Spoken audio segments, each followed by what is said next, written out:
¿Quieres saber cómo piensan realmente los grandes inversionistas cuando los mercados están llenos de incertidumbre?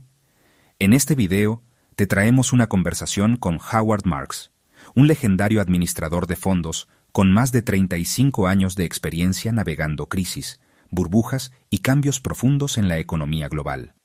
Howard comparte, sin filtros, por qué el control emocional es clave para evitar los errores que la mayoría de la gente comete, cómo las tasas de interés han moldeado el mercado durante décadas y por qué el próximo ciclo será completamente diferente a todo lo que hemos visto antes.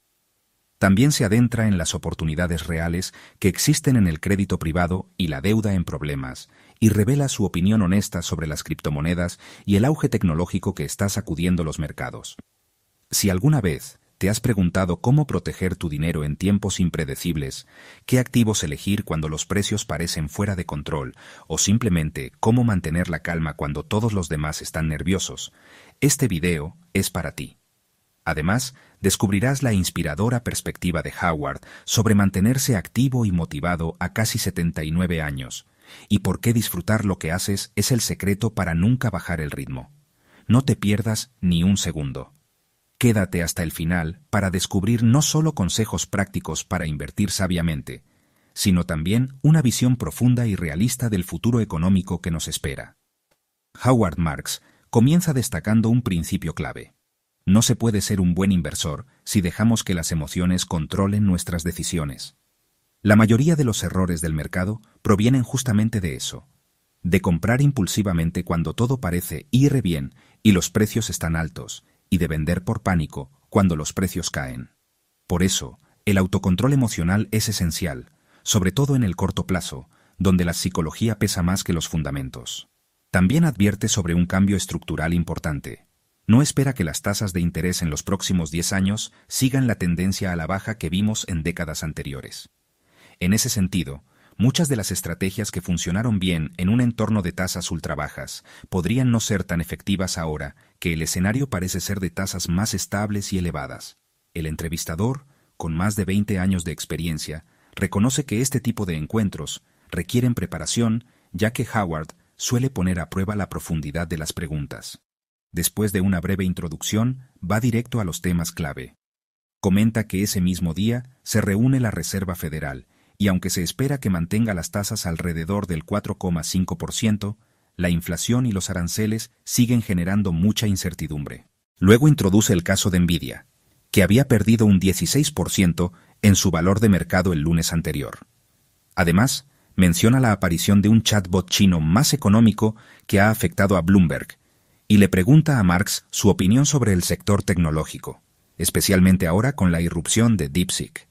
Marks responde con honestidad. No tiene una opinión formada sobre el sector tecnológico, simplemente porque no lo entiende bien, y su firma rara vez invierte en ese tipo de acciones. Sin embargo, considera que lo ocurrido con Nvidia ofrece una lección valiosa. Observó que, aunque la caída de Nvidia fue importante, muchas otras acciones, incluso de sectores sin relación directa, también bajaron. La única explicación que encuentra para ese comportamiento es la psicología del mercado. En su experiencia, es el factor más influyente en el corto plazo, por encima de los fundamentos. Recuerda un memorando que escribió hace poco, celebrando los 25 años de otro documento clave titulado Bubble.com, que abordaba la burbuja tecnológica de finales de los 90. En él planteaba que una burbuja no se define solo por la subida de precios, sino por una especie de locura colectiva. Y precisamente eso se ve en cómo las noticias sobre Nvidia impactaron negativamente a todo el mercado, incluso a empresas completamente desconectadas. Para él, esto confirma una vez más el poder que tiene la psicología en los movimientos de corto plazo del mercado. Marks continúa desarrollando la idea de que el comportamiento del mercado está fuertemente influenciado por factores psicológicos y no tanto por fundamentos reales. El entrevistador añade que las valoraciones actuales parecen infladas, y Marks le da la razón. Lo preocupante no es solo cuán alto suben los precios, sino cómo llegan hasta ahí. Esa pérdida de objetividad, según él, es un signo claro de euforia temporal. Y aunque su firma no invierte en tecnología, esa mentalidad puede contagiar a todo el mercado, incluso a sectores más estables. Se menciona la llamada mentalidad de rebaño, donde los inversionistas siguen a Nvidia simplemente porque está subiendo. Y en ese contexto, parecería que si no participas de la burbuja, te estás quedando atrás. Marx destaca que eso es típico de las burbujas. La gente deja de temer perder dinero y empieza a temer quedarse fuera mientras los demás ganan. Ese miedo lleva a tomar decisiones apresuradas, sin fundamentos sólidos. Cita al economista Charles Kindleberger, quien decía que pocas cosas afectan tanto al bienestar emocional como ver a un amigo hacerse rico. Esa envidia silenciosa y la ansiedad de no estar en lo mismo que todos es, según Marx, la esencia de una burbuja. En ese contexto, el entrevistador plantea una pregunta directa: ¿qué debería hacer alguien que hoy se despierta nervioso, con mucha exposición al mercado y sin saber cómo reaccionar? Marx responde con calma. Aconseja mirar más allá del corto plazo. Lo que ocurrió con Nvidia tiene una explicación concreta: la competencia en inteligencia artificial. Pero sugiere que no hay una razón real para que esa noticia afecte a empresas que no están relacionadas. El mercado reaccionó emocionalmente, no racionalmente. Por eso, invita a los inversionistas a revisar sus portafolios y preguntarse: ¿tengo razones sólidas para mantener esta inversión? ¿Estoy invirtiendo por convicción o solo por esperanza? Según él, este es un buen momento para hacer una pausa y analizar todo con objetividad. Luego, el entrevistador reconoce la trayectoria de Marx. Destaca que, a sus casi 79 años, sigue viajando por el mundo con una energía impresionante. Recuerda que superó un cáncer hace 2 años y lo describe como un ejemplo de fortaleza. Aprovecha ese contexto para preguntarle cómo enfrenta él personalmente este momento tan incierto en los mercados. Marx vuelve al principio de su argumento. No se puede ser un buen inversor si uno se deja llevar por las emociones. Insiste en que los peores errores ocurren cuando uno compra por codicia y vende por miedo. Repetimos los mismos patrones una y otra vez. Por eso, el control emocional sigue siendo, para él, una habilidad clave. Respecto a la incertidumbre actual, admite que es más profunda de lo habitual. En tiempos normales, uno intenta proyectar escenarios futuros para tomar decisiones a largo plazo, especialmente en lo político. Pero hoy, ni siquiera eso parece posible. La administración actual, explica, es especialmente difícil de leer. Quieren reducir impuestos, bajar el déficit, controlar la inflación y limitar las importaciones, pero muchas de esas metas se contradicen entre sí. No hay una lógica clara detrás de sus decisiones, y eso hace que hasta predecir su dirección sea una apuesta arriesgada. El entrevistador refuerza la idea de que todo parece impredecible. Y Marx, con su tono pausado, asiente. Ni siquiera los miembros del gobierno parecen saber con certeza qué harán el próximo año. Frente a eso, sugiere algo simple pero poderoso. En lugar de asumir que los líderes seguirán una estrategia coherente, observemos cómo actúan realmente. Porque en entornos inciertos, lo más sensato no es tratar de adivinar el futuro, sino adaptarse a la realidad, paso a paso. Después de hablar sobre la psicología del mercado y la incertidumbre política, el entrevistador introduce un nuevo tema crucial: las tasas de interés. Comenta que, tras haber analizado hechos puntuales, ahora quiere saber cómo Howard Marks ve el panorama actual en torno a las tasas, especialmente considerando que ya había escrito memorandos importantes sobre esto en 2019 y 2021. Le pregunta directamente cómo este entorno afecta el precio de los activos. Marx responde con una metáfora simple pero poderosa. Las tasas de interés son al mercado lo que el agua es a los peces. Son el entorno en el que todo sucede. Tienen un impacto directo en la actividad económica y en el valor de los activos, ya que estos se calculan como el valor presente de los flujos futuros. Y como es lógico, cuando las tasas bajan, ese valor presente sube. La relación es directa. Pero advierte que muchos inversores cometen el error de enfocarse demasiado en lo inmediato, en la próxima decisión de la Reserva Federal, como si eso fuera lo más importante. En su opinión, no lo es. Recuerda un memorando que escribió en noviembre de 2022 titulado «Lo que realmente importa», el cual, según él, pasó bastante desapercibido. Allí explicaba que los inversores a largo plazo no deberían prestar tanta atención a 5 cosas: los eventos de corto plazo, los resultados inmediatos, la actividad operativa excesiva, la volatilidad momentánea y los pronósticos sobre movimientos mínimos en tasas. Cuenta que ya en 2017 le preguntaban con insistencia cuándo empezaría la Fed a subir las tasas. Su respuesta era siempre la misma. ¿Qué harás si te digo marzo? ¿Y qué si es mayo? Su punto era claro. Esa información no cambia nada si se tiene una estrategia bien fundamentada. Para él, lo que realmente importa no es el anuncio puntual, sino la tendencia estructural de la política monetaria y el entorno económico más amplio. Marx ofrece un ejemplo que ilustra ese cambio histórico. En 1980, su banco le notificó que la tasa de su préstamo había subido a 22%. 4 décadas después, en 2020, podía pedir prestado 2%. Si quieres saber más sobre cómo piensan los grandes inversionistas, puedes encontrar libros inspirados en ellos en el enlace que está en la descripción. Es decir, las tasas cayeron 2.000 puntos base en ese periodo. Esto significa que toda una generación de inversores ha vivido en un entorno de tasas en descenso constante o extremadamente bajas. Pero eso está cambiando. Y para Marx, ese cambio marca el fin de una era. Explica que, durante años, las tasas bajas funcionaban como esas cintas transportadoras en los aeropuertos. Uno camina a su ritmo normal, pero se mueve más rápido gracias a la ayuda del entorno.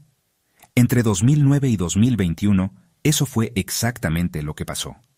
Las tasas casi en cero crearon una época fácil donde muchas decisiones parecían inteligentes, cuando en realidad estaban siendo empujadas por el contexto externo.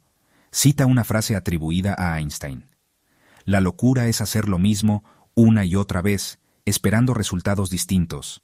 Para él, aplicar hoy las mismas estrategias que funcionaron con tasas bajas y esperar que den el mismo resultado es una forma moderna de esa locura.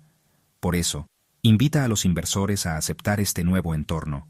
Las reglas han cambiado y con ellas deben cambiar también nuestras expectativas y estrategias. Finaliza diciendo que sigue observando atentamente a la Reserva Federal, pero no para reaccionar ante cada decisión, sino para adaptarse con inteligencia a este nuevo escenario estructural. Tras analizar el contexto de tasas de interés y cómo ha cambiado el entorno macroeconómico, el entrevistador cambia de dirección y plantea una observación personal. Cree que Howard Marks confía en Jerome Powell. Marx asiente. Afirma que no ha tenido mayores desacuerdos con su gestión y que, aunque no se suscribiría a largo plazo sin reservas, bromea, le parece positivo que Powell permanezca al frente de la Reserva Federal hasta al menos mayo de 2026. Eso, dice, que da algo de estabilidad al país. Aprovechando ese punto, el entrevistador introduce un tema que Howard quería revisar: su memorando de octubre. Explica que quienes siguen sus escritos ya conocen bien su filosofía respecto a la asignación de activos. Desde su visión, existen dos grandes clases fundamentales: los activos de propiedad, como acciones y bienes raíces, y los activos de deuda, como los bonos y otras formas de renta fija. Entonces, lanza una pregunta desde la perspectiva de los espectadores. Considerando que Oaktree, la firma de Marx, es uno de los mayores gestores de activos alternativos del mundo, con más de 200.000 millones de dólares bajo administración y raíces profundas en el crédito privado, ¿qué tipos de inversiones alternativas entusiasman y preocupan hoy a Howard Marks? Marx comienza diferenciando la naturaleza de los activos de propiedad, como las acciones o el real estate. Explica que su comportamiento futuro se asemeja a una curva normal, una campana con un rango amplio de posibles rendimientos. Históricamente, el S&P 500 ha promediado un 10% anual en los últimos 100 años. Pero aclara que eso incluye décadas con retornos cercanos a cero, como los 2000, y otras con alzas extraordinarias, como los años 90. En contraste, los activos de deuda, como bonos o préstamos, tienen una distribución de resultados mucho más acotada. Es decir, si se invierte en una cartera de bonos al 8%, probablemente el retorno sea entre 7 y 8%. El riesgo es menor, pero también lo es la posibilidad de obtener grandes ganancias. Marx insiste en que no se trata de cuál es mejor, sino de cuál se ajusta mejor al perfil y a los objetivos de cada inversor. En un mercado eficiente, no existe un activo superior en términos absolutos. La clave está en construir carteras que combinen ambos tipos, buscando un equilibrio entre riesgo, rentabilidad y volatilidad. Luego, se enfoca en estrategias que maneja directamente en Oaktree. Habla, por ejemplo, de los bonos de alto rendimiento, un sector que conoce bien desde 1978, cuando comenzó a desarrollarlo en Citibank. Hoy, ese tipo de bonos ofrece un rendimiento cercano al 7%, lo cual considera excelente si se compara con las necesidades de retorno de muchas instituciones. Pone esto en perspectiva con el mercado accionario. Aunque el S&P 500 promedió un 10% en el pasado, las proyecciones actuales son mucho más bajas.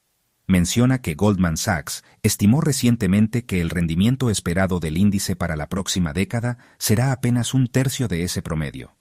JP Morgan también publicó un análisis que sugiere retornos esperados de entre 2% y algo más, dependiendo del nivel de precio-beneficio en que se invierta. Marks remata con una comparación simple pero contundente. Si se puede obtener un 7% en bonos de alto rendimiento, de forma contractual, ¿vale la pena asumir el riesgo de acciones para obtener una rentabilidad similar o incluso menor? Menciona también un artículo reciente del Wall Street Journal que destacaba cómo, según una métrica, la prima de riesgo de las acciones hoy es la más baja desde 2002. Incluso podría ser negativa en comparación con los bonos del Tesoro. En otras palabras, el incentivo a asumir riesgo en renta variable no está tan claro como en el pasado. Por eso, subraya que no se puede seguir diciendo que las acciones son mejores, solo porque en el pasado entregaron buenos resultados. Hay que analizar cuál es la rentabilidad probable desde los precios actuales, y en su opinión, los activos de propiedad hoy no lucen tan atractivos como antes. El entrevistador advierte que el tiempo apremia, pero no quiere cerrar la conversación sin abordar un último tema clave: el auge del crédito privado y la deuda en dificultades, áreas donde Howard Marks ha sido pionero.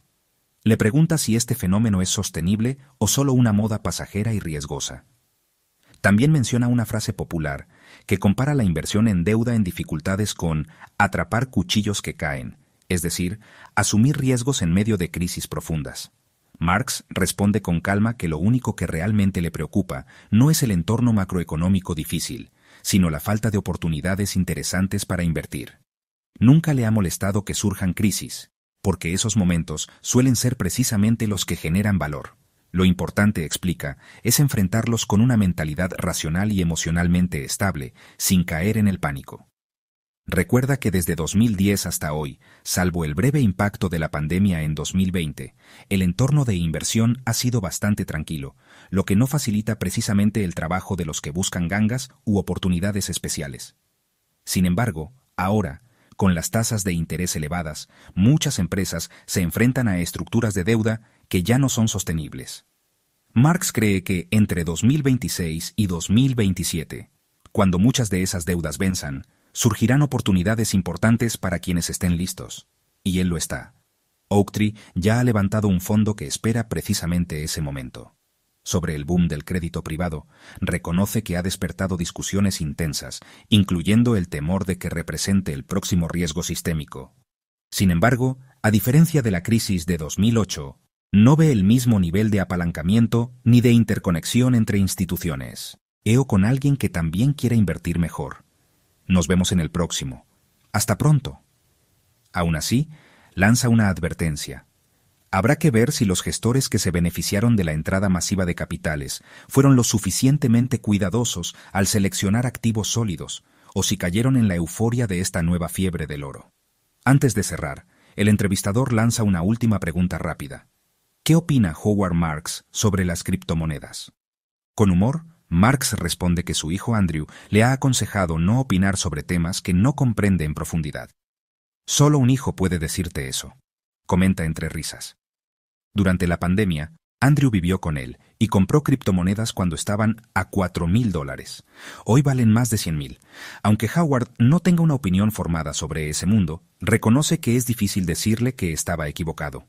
El entrevistador menciona que Warren Buffett ha comparado las criptomonedas con veneno para ratas al cuadrado y vaticinado un final trágico, pero Marks evita entrar en polémicas y deja el tema ahí.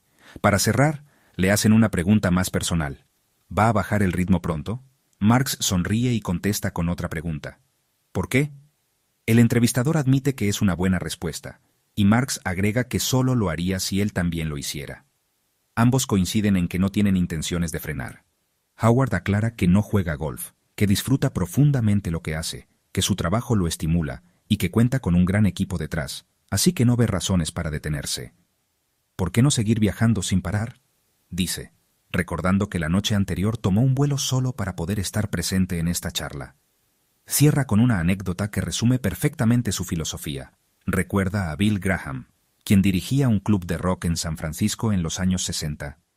Graham solía decir que solo es trabajo a menos que prefieras estar haciendo otra cosa.